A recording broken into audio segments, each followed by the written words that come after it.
দেখেন আজকে আপনাদের জন্য আমি কি নিয়ে এসেছি।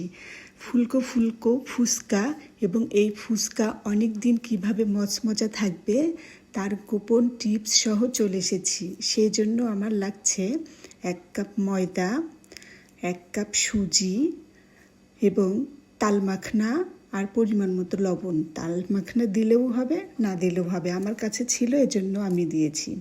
তারপরে আমি এখানে 1 কাপ কুসুম গরম পানি দিয়ে আটাটাকে খুব ভালো করে মেখে নিলাম এবং কিছুক্ষণ রেস্টে রেখে দিয়েছিলাম।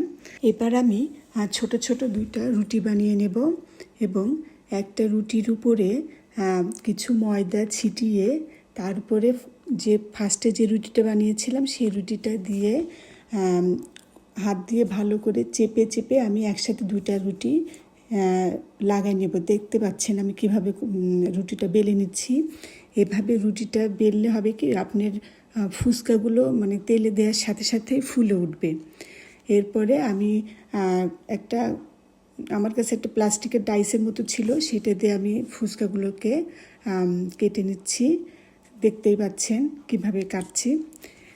এরপরে আমি একটা কড়াইতে ভালো করে তেলটা গরম করে নিতে হবে এবং ফুচকাগুলোকে দিয়ে আমি ভেজে নিচ্ছি। এই যে দেখতে পাচ্ছেন কিভাবে ফুলে উঠছে ফুচকাগুলো অটোমেটিক, আমি চামচ দিয়ে নাড়ছিও না।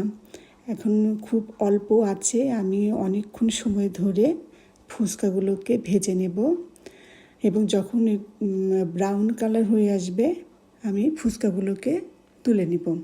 এইভাবে ফুচকা ভেজে নিলে ফুচকা অনেক দিন মচমচে থাকবে। দেখুন শব্দটা কি কেমন মনে হচ্ছে, অনেক ক্রিস্পি না?